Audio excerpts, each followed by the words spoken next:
Mentah kami stadiang kepada santri gubernai March usnam arajar arpuai ujumai ubah prapan iwe magnitude ulawan hapok kategori New Zealand. Balune ujumai ulake hapok kategori daulenang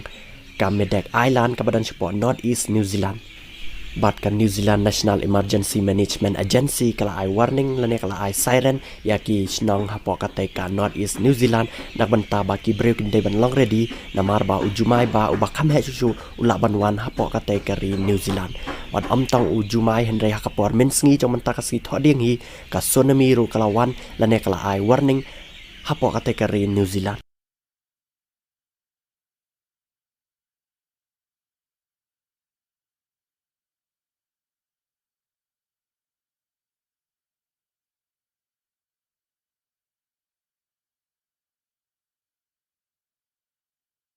Balang ru ba nak ne ka jingkhe chau ne jumai mentah kamet hapok kari New Zealand klamdan mano ru blamen saujor ba klamdan mano ru bayap nak ka jingkhe utu jumai.